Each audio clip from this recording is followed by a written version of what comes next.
the Buddha bowl.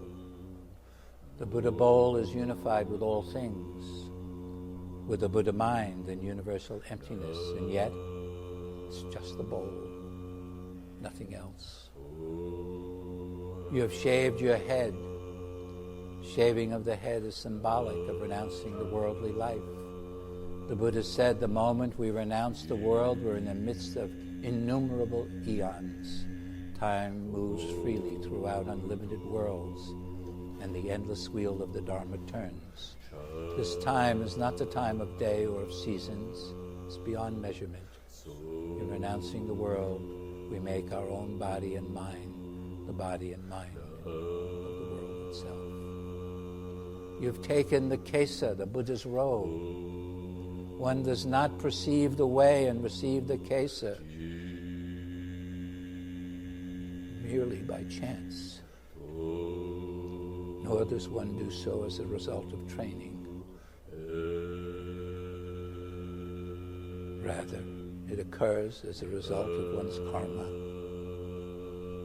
of the cause and effect that has created the imperative of a monastic calling to cast aside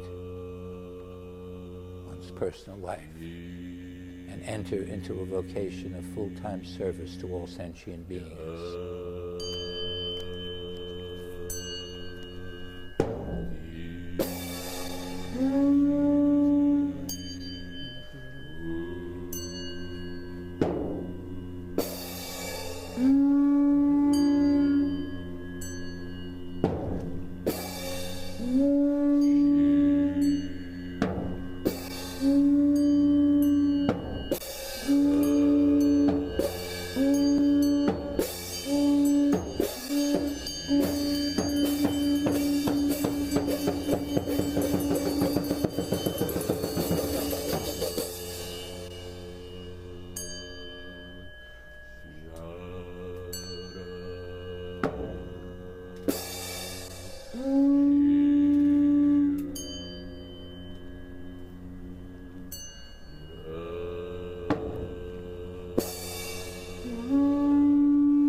The kesa in which all Buddhas have taken refuge is the body and mind of all Buddhas.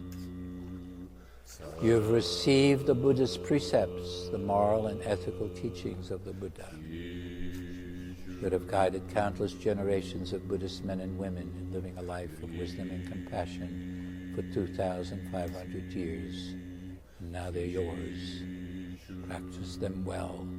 They're not meant to bind you, but to make you free. This makes you part of the first generation of Mountains and Rivers Order Zen Buddhist monastics who have taken these vows. Maintaining them is critical, not only to the order, but to the evolution of a vigorous and authentic Western monastic form itself.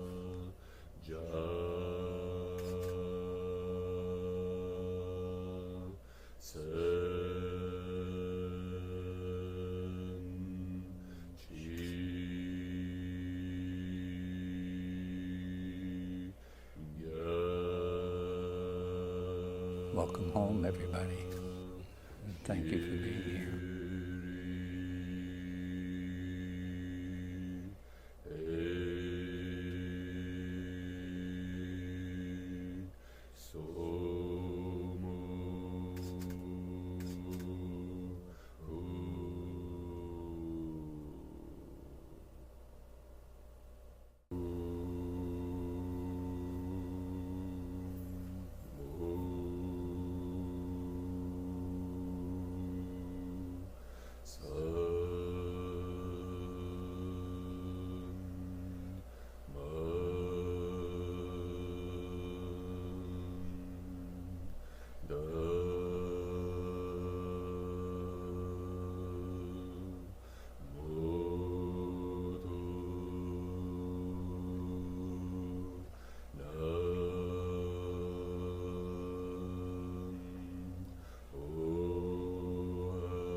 You have not only bonded and committed to the teacher, the teachings, and the lineage, but to all beings, past, present, and future, sentient and insentient.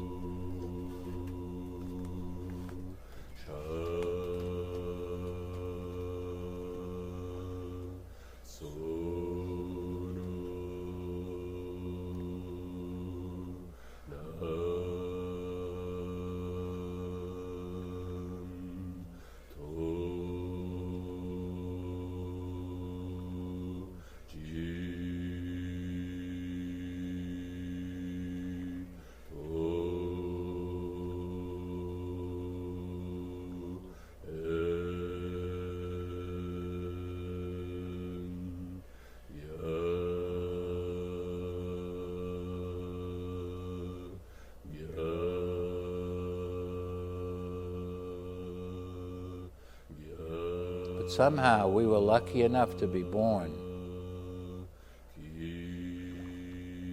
at a period of time in the history of this country that the Buddha Dharma came to our shore.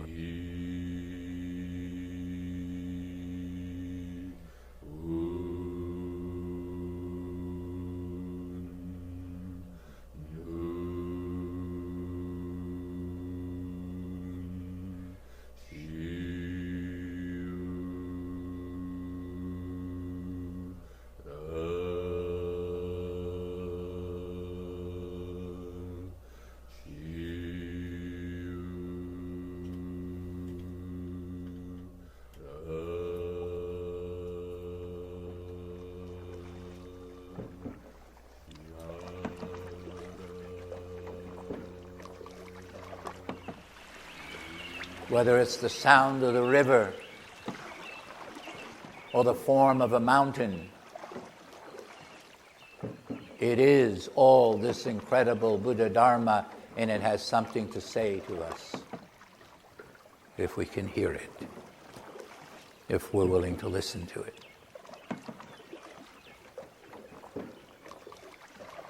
The teachings come not only from designated teachers, but from each other and from the mountains and rivers in this great earth. Being one with the Sangha, with all sentient beings, lead the people. Lead the people. Let harmony pervade everywhere. Lead the people. How do you do it? It's by what you do with your life. How you combust your own personal life. How you model the teachings that you profess to practice. This is how we teach our children.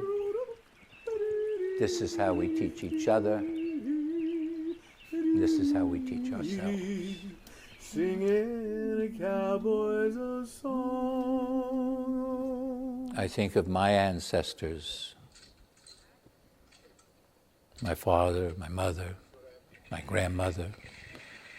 Sometimes when I was sick in the middle of the night, she'd come into the room. I could hear her there chanting, Luki Maluki, Cheki Maluki, Skyata Maluki, Cheki Maluki. And I could feel the thumb making the sign of the cross on the forehead. And she would be anointing us with some kind of oil.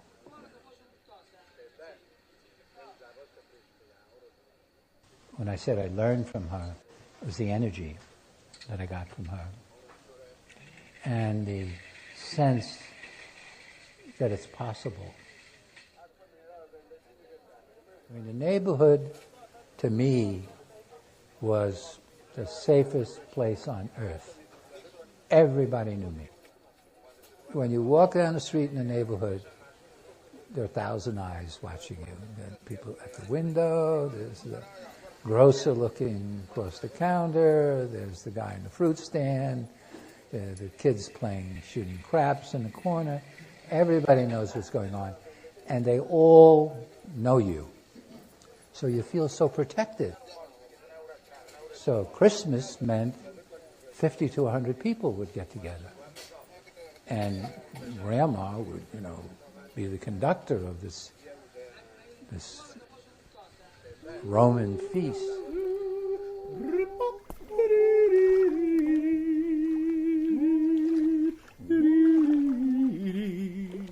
Hold on, the cowboys are songing.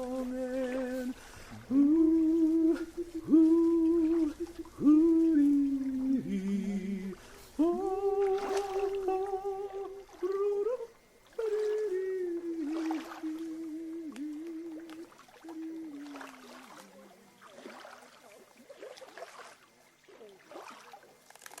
That's the wildness. Learning to live one's life out of that.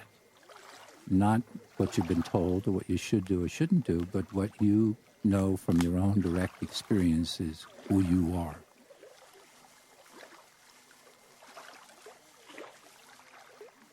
My photography teacher, Mina White, used meditation as an entrance into photographing. So my entrance into the Dharma was via the arts.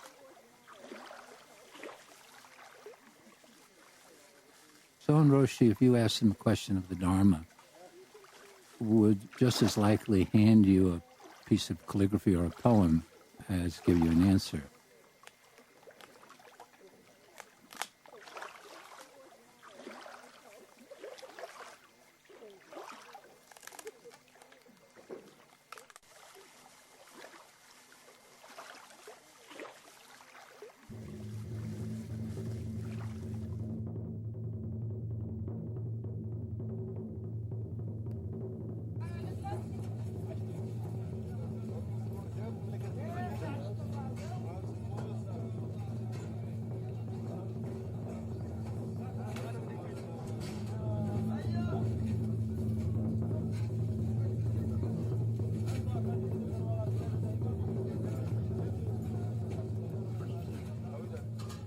It became obvious as I trained with my teacher that my inclination was toward the arts. And he told me that if I would come east as the head monk for my Dharma brother who was starting a center in New York, that once I helped him get started, that I could go off on my own.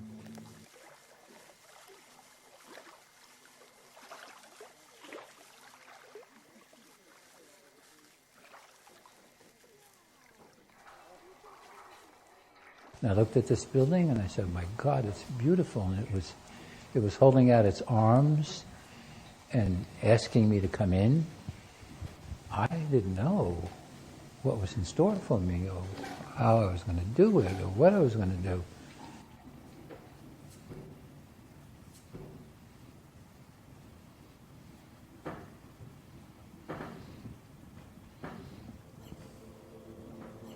The basis of our structure there is what I call the 8 gates of Zen.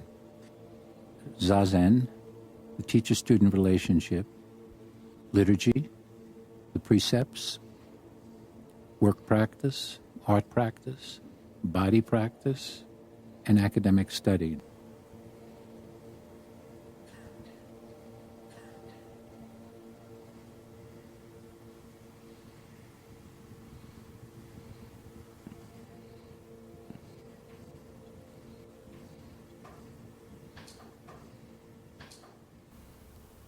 When the phenomenal body is manifested, there's not even a single square inch of earth upon which to stand. The reason there's not a single square inch of earth upon which to stand is because this very body and mind, your very body and mind, contains the whole universe in the 10 directions. There's no place to abide, no place to stand. You have it all.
Ruki maruki chegi maruki syata maruki chegi. Ruki maruki chegi maruki syata maruki chegi.